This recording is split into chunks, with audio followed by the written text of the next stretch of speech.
ಯುಗಾದಿ ಎಲ್ಲರಿಗೂ ಸಹ ಒಳ್ಳೇದು ಮಾಡಲಿ ಅಂತ ಕೇಳ್ಕೊಳ್ತಾ ರಾಷ್ಟ್ರಕ್ಕೇನಾಗುತ್ತೆ, ರಾಜ್ಯಕ್ಕೇನಾಗುತ್ತೆ ಅಂತ ತಿಳ್ಕೊಳ್ಳೋಣ. ರಾಷ್ಟ್ರದಲ್ಲಿ ರಾಜಕೀಯ ಸ್ಥಿರತೆ ಖಂಡಿತ ಇರುತ್ತೆ.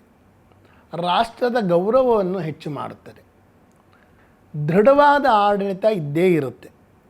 ಆರ್ಥಿಕ ಸ್ಥಿತಿ ಕ್ಲಿಷ್ಟ ಸಮಯದಲ್ಲೂ ಸಹ ಉತ್ತಮಗೊಳ್ಳುತ್ತಾ ಹೋಗುತ್ತೆ. ಮಿಲಿಟರಿ ಶಕ್ತಿ ಪ್ರಪಂಚದವರು ಗೌರವಿಸುವ ಮಟ್ಟಕ್ಕೆ ಬೆಳೀತಾ ಹೋಗುತ್ತೆ.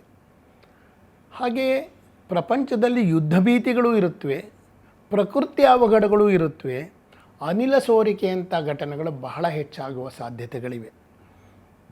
ಅಂತಾರಾಷ್ಟ್ರೀಯ ಗಲಭೆಗಳು, ಮಾನವ ಪ್ರೇರಿತ ಗಲಭೆಗಳು ಹೆಚ್ಚಾಗುತ್ತೆ. ಇದು ರಾಷ್ಟ್ರ ವಿಚಾರ. ಆದರೆ ರಾಜ್ಯದಲ್ಲಿ ರಾಜಕೀಯ ಮೇಲಾಟಗಳು ಜಾಸ್ತಿ ಆಗುತ್ತೆ.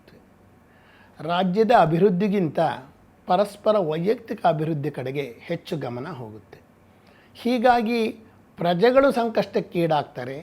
ಹಾಗೆ ದೇಶವ್ಯಾಪಿ ಜನಗಳು ಉದ್ಧಾರವಾಗುವಾಗ ಈ ಒಂದು ಸಂಕಷ್ಟ ಎದುರಾಗುತ್ತೆ. ಓರ್ವ ಸಿನಿಮಾ ನಟ ಅಥವಾ ನಟಿ ಅಥವಾ ಒಬ್ಬ ಪ್ರಮುಖ ವ್ಯಕ್ತಿಗೆ ಕೆಟ್ಟ ಹೆಸರು ಬರಬಹುದು ಅಥವಾ ತೀವ್ರತರದ ಅನಾರೋಗ್ಯ ಕಾಡುವ ಸಾಧ್ಯತೆಗಳು ಇರುತ್ತೆ. ಒಟ್ಟಾರೆ ರಾಷ್ಟ್ರಕ್ಕೆ ಒಳ್ಳೆಯ ಹೆಸರು ಬರುತ್ತೆ, ರಾಜ್ಯಕ್ಕೂ ಒಂದು ಒಳ್ಳೆಯ ಹೆಸರು ಇರುತ್ತೆ, ಆದರೆ ರಾಜ್ಯದ ಅಭಿವೃದ್ಧಿ ಹಿಂದಕ್ಕೆ ಹೋಗುತ್ತೆ. ಕೃಷಿಯ ಬಗ್ಗೆ ತಿಳ್ಕೊಳ್ಳೋಕ್ಕೆ ಕೃಷಿ ಉತ್ತಮವಾಗಿರುತ್ತೆ. ಆಹಾರ ವಸ್ತುಗಳ ಲಭ್ಯತೆ ನಮ್ಮ ದೇಶದ ಪರವಾಗಿದೆ ಹೇಳ್ತಾ ಇರೋದು, ಲಭ್ಯತೆ ಚೆನ್ನಾಗಿರುತ್ತೆ. ಕೃಷಿಯಿಂದ ರೈತರಿಗೆ ಲಾಭವೂ ಇರುತ್ತದೆ. ಆದರೆ ಪ್ರಪಂಚದಲ್ಲಿ ಆಹಾರ ವಸ್ತುಗಳಿನ ಕೊರತೆ ಎದ್ದು ಕಾಣುತ್ತೆ. ಇವಿಷ್ಟೂ ಸಹ ಒಂದು ಸಂಕ್ಷಿಪ್ತ ವರದಿ.